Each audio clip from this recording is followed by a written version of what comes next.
Nah. It's white. It's darker, It's darker in the fall. I go darker in the fall. You got to walk on it. Huh? Not me. Yes, and it's terrifying to know with me here. No, actually, yesterday, I swear to you, I must have walked about 8 miles just on campus, like classroom to classroom to classroom, to auditorium to classroom to room 101, like, oh my gosh. It was a good day. Okay. It was a good day. It was a good day. It was cool. It was neat that all the journalism students in the district got to hear from professional journalists all day, and they were like in a classroom where they could ask specific questions. So it was a neat day. It was good. Are we ready? Stop calling it kettle black, isn't it? That's so easy. I hear you. You've never heard this before? I didn't hear what you said. Oh, you said weirdo, and I said that's the pot calling the kettle black.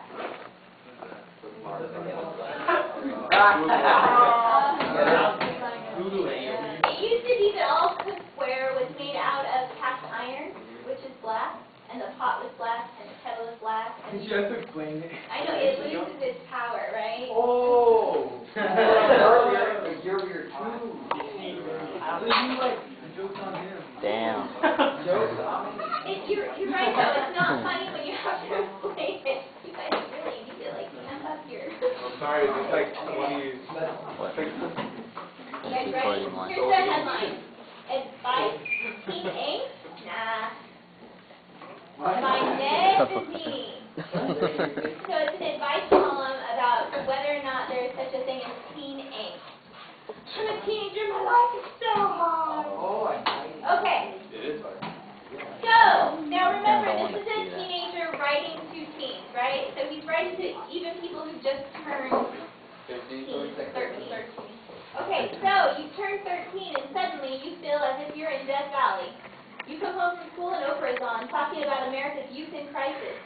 Your parents assail you after dinner with anti-drug literature, asking you what you've been experimenting with lately. And from every corner, school, home, church, you're being told, be careful, these are 4 of the most important years of your life. Well, relax. I've been there, and let me tell you, your teen years aren't that important at all. The important years come when you want them to. Ray Kroc was a 2-bit, middle-aged milkshake machine salesman when he founded a little company called McDonald's. His most important years started right there. As for me, I'm a junior at Stuyvesant High School in Manhattan. Although I'm still in the thick of my teenage years, I think I've learned a thing or two by now. And as far as I can tell, being a teenager is just like being a kid, except that you've got 5 extra niggling concerns.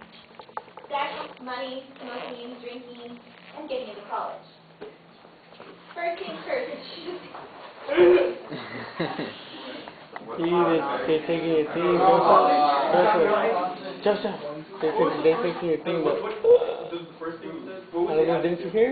Niggling. Oh, you said. Like irritating. And table 5. First things first, sex. You already know all about sex, at least the mechanics of it, so I'll spare the birds and bees stuff. The most important thing to remember about teenage sex is that television is not a study guide. You get the idea that every person over the age of 11 has a steady boyfriend or girlfriend, and that sort of left triangle sex kicks in by age 15. The reality is far less lurid, I promise. Your friends are an equally unreliable study guide. Starting at 12, their bragging begins. I did blah, blah, blah with so-and-so. And as a general rule, taking everything your friends tell you about sexual experience, cut it in half. Then you'll have a more accurate picture of what's really going on. As for dating, here are some tips. Boys, join a rock band, or a sports team, or anything. What girls are really attracted to is affiliation. Buffing up your brooding skills, and don't talk too much. Never underestimate the repellent power of dandruff. When you find out a girl has a crush on you, act fast. It'll last about 2 weeks at the most. Girls, you'll never be rejected if you ask a guy out. He'll be so dumbfounded or thrilled that he'll just shut up and nod. Another thing, Those quizzes in the girls' magazines are totally useless. And glitter makes you look messy, not cute. Despite what I've just said, however, don't sweat the small stuff. Romance will eventually come your way. No matter how dorky you are, you'll most likely get your first kiss in the next 4 years if you haven't already. Other people's mouths will taste strange at first, but you'll get used to them. You'll go for a nice walk in the park, you'll fall deeply in love. You'll And do they go all the home cute and that's stuff. true. It'll be fun. Next up, money. Let's see. You're probably living rent-free with free food and free clothes. In addition, No one wants to see that. Chill. you can earn extra cash by, say, working part-time in a store. The next 4 years could be pretty profitable. Question is, how will you use your earnings? Most likely you'll wake up Saturday morning thinking you've been robbed, but soon realize you've spent the week's money on the silly scraps of teenage life. School supplies, movies, haircuts, t-shirts. Why waste it? As weak as it sounds, I say save your money. Wait until you can afford something really cool, then indulge. The $50 mini backpack can wait. Okay, that's like, yeah, just ignore that. That's a old thing. Okay. Now we hit the naughty stuff. In the next 4 years, you'll inevitably meet up with cigarettes and marijuana. You already know what smoking's like. Haven't you ever been stuck with a puffing relative at a family funeral? Smoking a cigarette yourself is similar. It tastes nasty and burns your throat. As for pot, it shares smoking characteristics with one extra benefit. It makes you act really dumb. But you've been told that all before. All teenagers have. Yet somehow they all end up at a party where somebody offers them a joint. What's up? And they have nothing Talking about to it. say, but sure.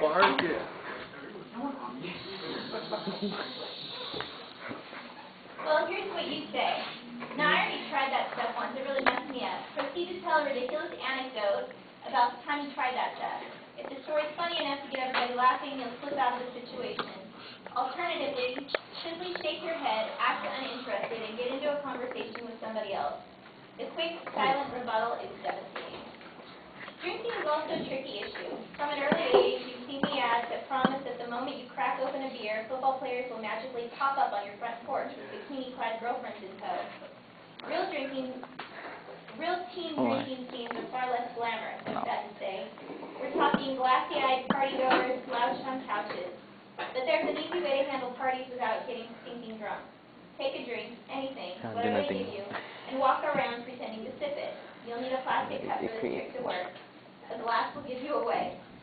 After an hour, discreetly put the drinks down on the table. Nobody will notice the sleight of hand, and it'll be entertaining to watch the inebriation, real or pretend, of others.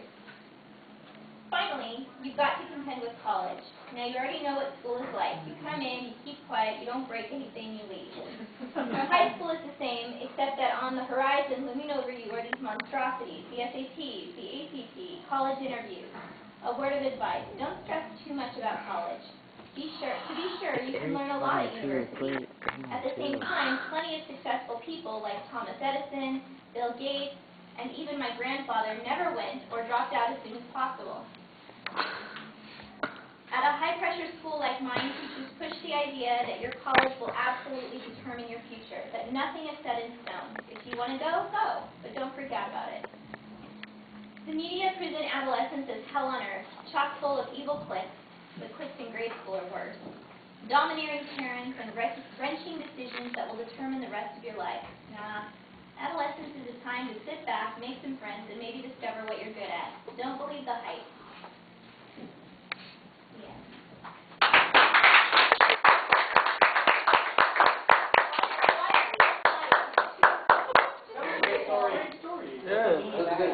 Article, not a story.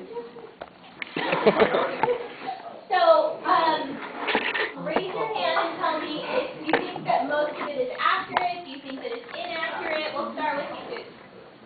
Oh, I thought we were raising our hand. Oh, you just... Which, though? Because I said I both. think it's accurate, low key. Okay. Yeah, all right. Anybody have a comment? Joseph, tell him about the story. Yes. It's not accurate? Oh, no, never mind. It's not inaccurate. So, inaccurate. It's inaccurate, which means it's not accurate. Okay, so tell me what you don't accurate. Too late for that. Goals, learning. Be nice. What do you think is wrong? What does he say that you don't agree with? Now people aren't always like passing joints. No, they're selling them. That's right.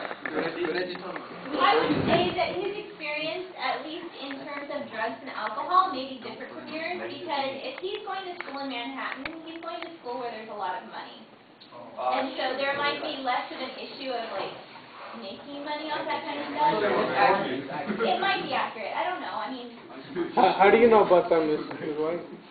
I am working off of common sense.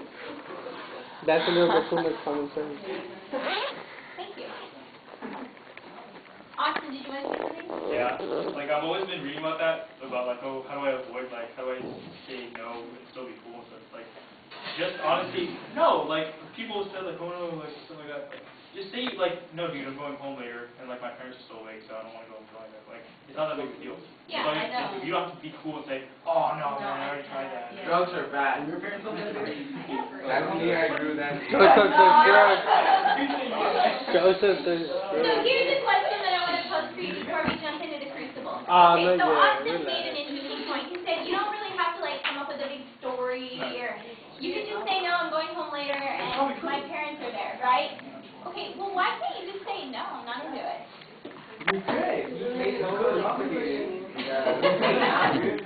So, Anthony. I just say no because I promised my mom I wouldn't do that stuff. And they say, alright. Hey. You have to, a girl on each arm after that, I bet. You're like, you're like. Okay. Yeah, so, you know, now I will tell you, I didn't tell you at the beginning, and the reason you don't understand the mini backpack thing is because they were literally mini backpacks, and they were like the cool rage that only the girls carried them, though. Guys didn't carry them, but they were like little Joseph backpacks. probably did. Johan. And they used Johan. to purses. They were a trend. And so What's up with you and that shit? What's up you with can tell you? me if you're surprised or not, okay? Because I took out, there was an Illusions of TV show that you may or may not be familiar with too, from the same time period. It was written on May 17th, 1998. What was the show? Dawson's Creek. Oh, yeah. I know it's probably reruns now, but I didn't know if that was something you know, so I just left it out. So, interesting then, right, that for the most part, it's accurate, even though that was about a lifetime ago for most of you, right? When were you born? Yeah. 99. So it's still accurate, right? Mhm. Did you want a mini backpack? Really? What? Did you want a mini backpack? No, I was going to So in other words, yes. My sister did though. It's okay. Oh, that's right. Shit. That's YouTube. How young are you? You told us. It's too late now. Huh? 29. You told us. No. You gotta be Okay. I say early 20s. Yeah, she's like 25. I say early 20s. Don't worry about it, man.